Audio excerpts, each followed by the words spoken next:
बिस्मिल्लाहिर्रहमानिर्रहीम। स्टूडेंट्स, हमारा नेक्स्ट जो टॉपिक है वो फोरियर सीरीज से रिलेटेड ही है। उससे रिलेटेड एक क्वेश्चन है।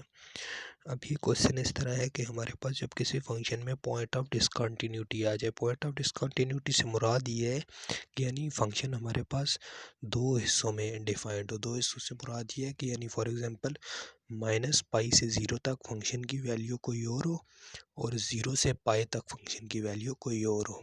ठीक है। सिमिलरली आप ये भी कह सकते हैं कि -1 से 0 तक फंक्शन की वैल्यू कोई और हो और 0 से 1 तक फंक्शन की वैल्यू कोई और हो। तो इसी से रिलेटेड हमें एक क्वेश्चन गिवन है, find the Fourier series expansion for F of X. F of X defined है -pi when X lies between -pi and 0 and F of X equal to X when X lies between 0 and pi. ठीक है। तो उसके लिए हम वही series लेंगे, F of X equal to A not plus summation N equal to 1 to infinity A N cause n x plus summation N equal to 1 to infinity b n sine N x.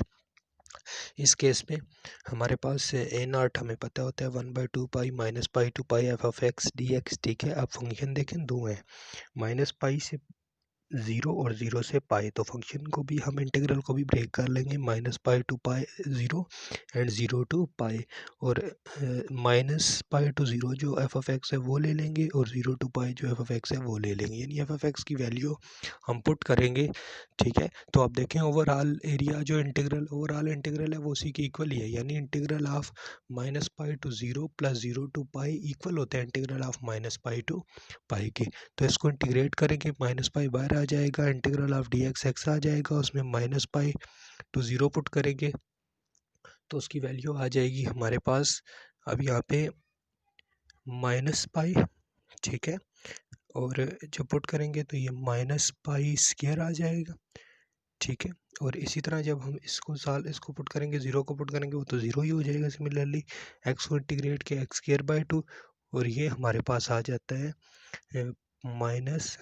Pi square by 2 और 0 ख़त्म हो जाएगा। तो ए not की value आप simplify करेंगे तो ये आ जाएगी -पाई। नेक्स्ट हम लेते हैं ए एन। ठीक है।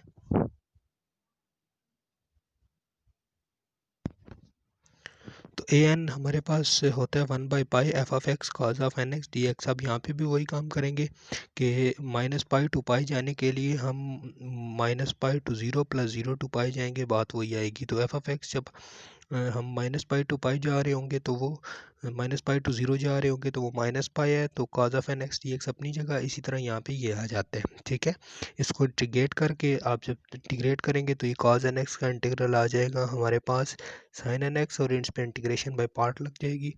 फर्स्ट इंटीग्रल ऑफ सेकंड, ठीक है, minus integral of derivative of first, इसका डेरिवेटिव 1 और इंटीग्रल ऑफ सेकंड। तो एक दफ़ा कॉज एन एक्स का इंटीग्रल साइन एन एक्स आएगा और फिर दोबारा integral cos n x by n आएगा, तो वो डिनोमिनेटर में एन स्क्वायर हो जाएगा। ठीक है। इसमें इंटीग्रेशन बाय पार्ट लगाइए तो ये आंसर आता है। तो इसमें जब वैल्यूज़ पुट करेंगे तो जब साइन 0 पहले पुट करेंगे, फिर साइन -पाई पुट करेंगे। इसी तरह यहाँ पे भी एक्स की जगह पाई, एक्स की जगह यहाँ पे भी पाई। ठीक है। और फिर यहाँ पे भी पाई और फिर यहाँ पे 0। तो आप देखेंगे ये वाले 0 हो जाता है, ये भी 0 हो जाता है, ये भी 0 हो जाता है। यहाँ पे cos n पाई है तो cos n पाई इक्वल होता है -1/n।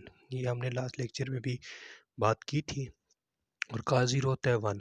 तो सिर्फ ये वाली दो टर्म्स हमारे पास बच जाती हैं और बाहर -पाई, तो ए एन की वैल्यू हमारे पास ये वाली आ जाती है। उसके बाद नेक्स्ट बी एन भी उसी तरह जिस तरह पहले करते होते थे कि B N equal to B N equal to 1/पाई -pi to pi F of X sine N X. इसी तरह -पाई टू पाई को दो इंटीग्रल्स में तोड़ लेंगे, -पाई टू 0 प्लस 0 टू पाई। तो -पाई टू 0 के लिए -पाई था, एफ ऑफ एक्स की जगह वो पुट कर लिया, और 0 टू पाई के लिए एक्स था तो ये पुट कर लिया। ठीक है। -पाई और एक्स।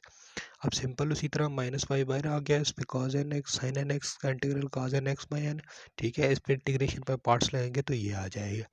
इसको सेम उसी तरह सिंप्लीफाई करेंगे, हमारे पास ये आंसर आ जाएगा।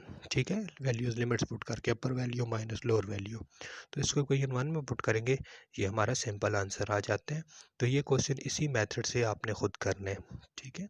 और ये बात भी याद रखें, बास क्वेश्चन में ये भी हो सकता है कि -पाई लेस देन और equal to x, less than और इक्वल टू ज़ीरो और ज़ीरो इज़ लेस देन और इक्वल टू, तो इस तरह लेस देन और इक्वल टू की कंडीशंस के लिए भी सेम यही मेथड फॉलो होगा।